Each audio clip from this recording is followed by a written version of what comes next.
सोलापुर से खबर। सोलापुर में स्थित सिद्धेश्वर महादेव मंदिर के पुजारी प्रशांत पंडित जी ने वंदे भारत न्यूज से बातचीत में मंदिर की विशेषताओं के बारे में बताया। ये मंदिर 12वीं शताब्दी का है। उस समय सिद्धेश्वर महाराज की अपने गुरु मल्लिकार्जुन महादेव से एक खेत में मुलाकात हुई थी। मल्लिकार्जुन महादेव एक भिक्षुक के रूप में उनकी परीक्षा लेने आए थे। इस परीक्षा में सिद्धेश्वर महाराज सफल हुए, जिसके बाद उन्हें दिव्य साक्षात्कार प्राप्त हुआ। उन्होंने आगे बताया कि संत ज्ञानेश्वर और संत तुकाराम की परंपरा से इस मंदिर का संबंध है। आलंदी पुणे में स्थित ज्ञानेश्वर महाराज के मंदिर परिसर में भी सिद्धेश्वर महादेव का मंदिर बनाया। आलंदी को पवित्र भूमि माना जाता है और वहां सिद्धेश्वर का विशेष महत्व है। 84 सिद्धों के सिद्ध बेटा मेला व सुखद सोहला, जिसका वर्णन शब्दों में नहीं किया जा सकता। आकाश में विमानों की भीड़ और पुष्प वर्षा, ऐसा अभंग आज भी कीर्तन में बड़े प्रेम से गाया जाता है। वंदे भारत न्यूज के लिए रिपोर्ट विजय सोनवड़े की। आणि पहिल्या दिवशी 68 लिंग होतं, दुसऱ्या दिवशी अक्षदा सोहळा असतो, तिसऱ्या दिवशी आपलं होम म्हणजे मकर संक्रांत म्हणजे मेन म्हणजे नागफडी बांधली जाते त्या दिवशी. म्हणजे एक व्यक्ती उपवास म्हणजे दिवसभर तो उपवास असतो व्यक्ती, मग तो इसावा म्हणजे एक प्रकारचं इथून नंदीकोल आपलं फौजदार चौडीपासून तो घेऊन जातो. ते आपलं होम प्रदक्षिण म्हणजे होम मैदानपर्यंत त्यांनी घेऊन येऊन 5 प्रदक्षिणा बांधून त्या व्यक्तीचं म्हणजे पूर्ण म्हणजे हे होतं. त्या दिवशी प्रदक्षिणा मारल्यानंतर म्हणजे इसावा पूर्ण होतो. मग दुसऱ्या दिवशी आपलं दारूचं काम असतं, म्हणजे जत्रा संपलं हे शुशुभगिरींचं काम असतंय, संपन्न झालं हे असं 5 दिवसाचं आपल्याकडं हे कप्पळकरी म्हणणं मल्लिकार्जुन मंदिरामध्ये म्हणजे हे 4 दिवसामध्ये हे नंदीकोला जे चढवलेलं जे वेशभूषा असते, मग खेळणं पाळणं त्यानंतर हळ्या पट्ट्या सगळे जे असतात ना, मल्लिकार्जुन मंदिरा दिवशी 5व्या दिवशी तिथं 5 प्रदक्षिणा मारून हे सगळं तिथं उतरवलं जातं त्यावेळेला. मग जत्रेचं हे पूर्ण संपूर्ण 5 दिवसाचं हे संपलं जातं आपलं. आणि महिनाभर आपल्या इथं हा गड्डा भरला जातो होम मैदानवरती. होम मैदानवरती भरला जातो. धन्यवाद पंडितजी. आम्ही आता आहोत सोलापूरच्या सिद्धेश्वर महादेव मंदिरामध्ये. हे मंदिर 12व्या शतकात मल्लिकार्जुन महादेव मंदिरच्या धर्तीवर याचे सिद्धेश्वर महाराजांचे ते गुरु होते. आज आम्ही याच मंदिरामध्ये काही भाविक उपस्थित आहेत. आपण भाविकांशी जाणून घेऊया की सिद्धेश्वर महादेव मंदिरामध्ये आल्यानंतर तुम्हाला काय साक्षात्कार झाला. ताई, वंदे भारत न्यूज मध्ये आपलं स्वागत आहे. तुम्ही सिद्धेश्वर महादेव मंदिरामध्ये कधीपासून दर्शनाला येता आणि इथं दर्शन केल्यानंतर तुम्हाला काय साक्षात्कार होतो? मी अगदी 32 वर्षापासून इथं या मंदिरात दर्शनासाठी येते. मला खूप चांगले अनुभव आहेत ह्या दर्शनाचे. मी एक शिक्षिका आहे, तर मला शाळेच्या कामानिमित्त नेहमीच सोलापूरला यावं लागतं आणि सोमवारी आले की शक्यतो मी कधीच दर्शन घेतल्याशिवाय जात नाही. अगदी एके दिवशी तर खूप गर्दी होती, पण मी एका पोलिसांना तिथे रिक्वेस्ट केली की बाबा मला जायचंय खूप दूर, तर मला कसं दर्शन मिळेल. तर त्यांनी मला लगेच दर्शनाला सोडलं की ताई तुम्ही इथून जावा. म्हणजे परमेश्वराने माझी ती इच्छा सुद्धा पूर्ण केली. आज सुद्धा मी एका शालेय कामासाठी तिथे आलेले आहे आणि मी कधीच दर्शन घेतल्याशिवाय जात नाही. आज तर मला अगदी अधिक महिना चालू आहे. या महिन्यात तर म्हणजे परमेश्वराचं वगैरे खूप महत्व मानलं जातं. तर मी शाळेचं काम करून मला वाटायचं की मी 2च्या आत मंदिरात पोहोचायला पाहिजे, मला प्रसाद सुद्धा मिळेल आणि दर्शनही मला घ्यायचं होतं. आणि खरोखरच माझं खूप महत्वाचं काम अगदी वेळेत संपून मी 2च्या आत तिथं आले आणि मला प्रसादही मिळाला आणि दर्शनही मिळालं. आणि आजपर्यंत मी ज्या ज्या कामासाठी आले ते काम माझं कधीही फेल गेलेलं नाही. प्रत्येक काम माझं होतं.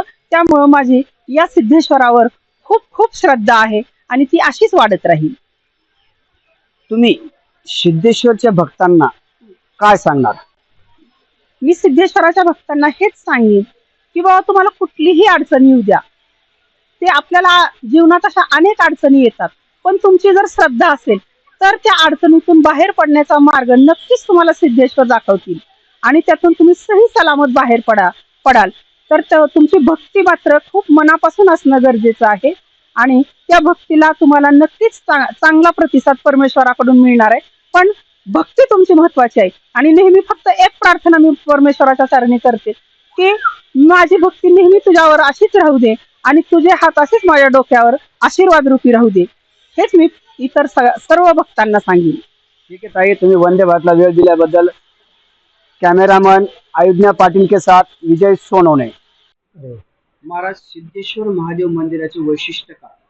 हे वैशिष्ट्य म्हणजे सिद्धेश्वर हे महादेवचे अवतार आणि हे 1200 शतमानमध्ये त्यांनी अवतार घेतलेला आहे. त्यांना श्रीशैल मल्लिकार्जुन प्रसन्न झाले. मग श्रीशैल मल्लिकार्जुन प्रसन्न झाल्यावर त्यांनी श्रीशैलला गेले होते. मग त्यावेळेला इथं येऊन त्यांनी ते इथं अवतार घेतले. हे सोन्नलगी म्हणून मूळ गाव, सोलापूर नाही, सोन्नलगी म्हणून गाव होतं. मग या सोन्नलगी गावाचा हे भू कैलास आणि ग्रामदेवता, हे ग्रामदेवता फक्त ग्रामच नाही, जगाचा देवता आहे. कारण सर्वाकडे संकट आलं तर इथं सोलापूरला कधी काही आजपर्यंत काहीच असं उद्भवत नाही. हे असं की लोक कल्याण करतात. त्यांनी गोरगरीब लोकांना अन्नदान, वस्त्रदान, निवारा हे पहिल्यापासून त्यांनी मागत होते. आणि त्यांचं कसं आहे वैशिष्ट्य, ते येऊन बसलेलं आहे. एक मंदिर नव्हतं म्हणजे 1200 शतमानमध्ये. त्यांनी मग ते श्रीशैलला गेले. ते मग ते बालपणी त्यांनी श्रीशैलला गेले होते. मग त्यांनी असं सांगितलं बा असं मंदिरमध्ये गेले, महादेव कुठं आहे म्हणून, मल्हाय कुठं आहे म्हणले. लोक आता मल्हाय कुठं, सिद्धेश्वर कुठं आहे म्हणलं, हेच ऐकणार की तुम्हाला.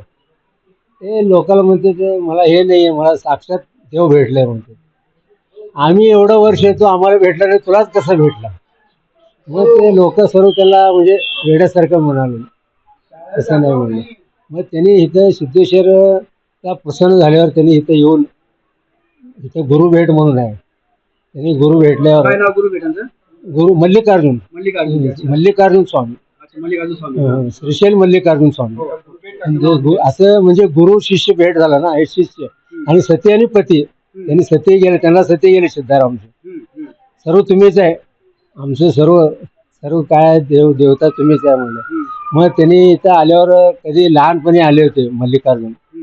मग सहज यांनी गुरे राखत होते. गुरे राखताना त्यांना असं म्हणले की असं अवतार घेतले, ते साधूच्या वेशमध्ये आले. मग ते थोडं माणूस म्हणते की ताण लागलाय, पाणी पाहिजे. सिद्धेश्वर महादेव एक वैशिष्ट्य आहे, भक्तांच्या मनोकामना पूर्ण करतात. हे अगदी तुमच्या मनात जे आहे ते आजपर्यंत सर्व भक्तांचे काम पूर्ण झालेलेच आहे. कधी कोण येतं ह्या सिद्धाराम सोन्नलगीपासून निराशा जात नाहीत. जे नोकरी म्हणा, धंदा म्हणा, व्यापार म्हणा आणि लग्न जमत नाही, ते सर्वच येतं त्यांचं कार्यसिद्धी आहे. कारण हे योग समाधी आहे आणि 101 वर्षांनी समाधी घेतली. इथं बसणं त्यांचं ठिकाण आहे. एक त्यांची गादीची 3 वेळा पूजा होते. त्रिकाल 3 वेळा त्यांनी रोज स्वर्गामध्ये साक्षात मल्हायला म्हणजे परमात्मा शंकरला भेटवलं जात होते. आणि ते साक्षात त्यांनी बालपणी जन्म घेतल्यावर सिद्धेश्वर हे नाव नव्हतं, धुळे महांकाळ. मग त्यांनी अवतार घेतले. ते त्यांचे कसं आहे, तिथं सोन्नलगी म्हणून जुनं मंदिर आहे. त्या मंदिरमध्ये ते आता किती 60-70 वर्षाचे त्यांचे आई वडील, ते गुरु रेवण सिद्धेश्वर म्हणले बाबा त्या तुमच्या पोटी एक सत्पुरुष असे हे सोलापूरमध्ये अवतार घेणार आहेत. कोण रेवण सिद्धेश्वर गुरु सांगितले. काय म्हणलं ह्या वयात आता काय आम्हाला लेकरं काय करायचं. मग त्यांच्या ह्याच्याने त्यांनी सिद्धेश्वर अवतार घेतले. सिद्धेश्वरचे अवतार घेतले, ते धुळे महांकाळ नाव होते त्यांचं. सिद्धेश्वर महाराजांनी वैकुंठवासी झालेले समाधी घेतली. हे त्यांनी समाधी, योग समाधी आहे म्हणजे जीवन समाधी आहे. योग हे तुकाराम महाराज आणि जे तुमचे ज्ञानेश्वर महाराज आहे ना, सिद्धेश्वरला साक्ष ठेवून त्यांनी समाधी घेतली. सिद्धेश्वर मंदिर आहे आळंदीमध्ये. आळंदी हे गाव पुण्यभूमी ठाव दैवताचे नाव सिद्धेश्वर. 84 सिद्धांचा सिद्ध भेटला. बरोबर आहे. तो सुख सोळा काय वाणते हे सिद्धेश्वर. आणि साक्षी सिद्धेश्वरला नाव तर लक्ष्मी, पार्वती, सरस्वती तिघं येऊन पाळण्यात घालून गेले. आणि हे अवतार घेतले हे शंकर, तो साधूच्या वेशमध्ये आले. साधूच्या वेशमध्ये भूक लागल्यावर त्याला ते थोडं शेतातलं हुरडं खायला देते. हुरडं दिलं खाल्ले तर मग थोडं मग ताण लागले म्हणते. मग घरातनं काय तर दही भात आणतो म्हणून घरी. 12 वर्षपर्यंत त्यांनी कोणाबरोबर बोलले नाहीत. आई बापाला आश्चर्य वाटलं ना, आमचा मुलगा एवढा दिवस बोलला नाही, आज कसं काय बोलला. मग त्यांनी म्हणले बाबा आज काय तरी घडणार किंवा घडलंय. मग त्यांनी ताबडतोब दही भात करून देते. ते दही भात घेऊन पर्यंत मल्लिकार्जुन गायब. म्हणजे ह्याचं पुन्हा परीक्षा बघायला लागले.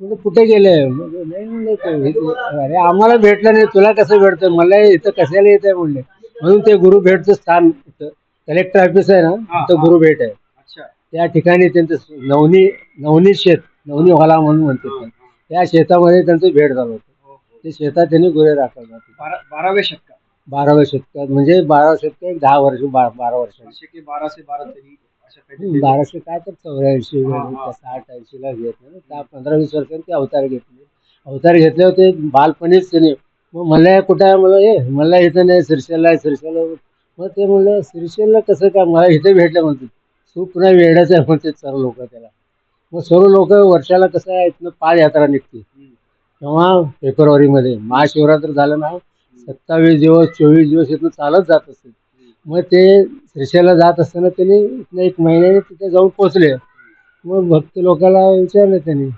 मल्लाय कुठं आहे हे काय आम्ही इथंच दर्शन करतो वर्षाला तुला कुठलं मल्लाय आहे रे म्हणले म्हणजे माणसाचं परीक्षा बघायचंच असतं ना देव सत्व पाहिले त्यांनी म्हणतो द्यायचं 12 जानेवारीला म्हणजे 4 दिवस आहे ना जत्रा निघते हां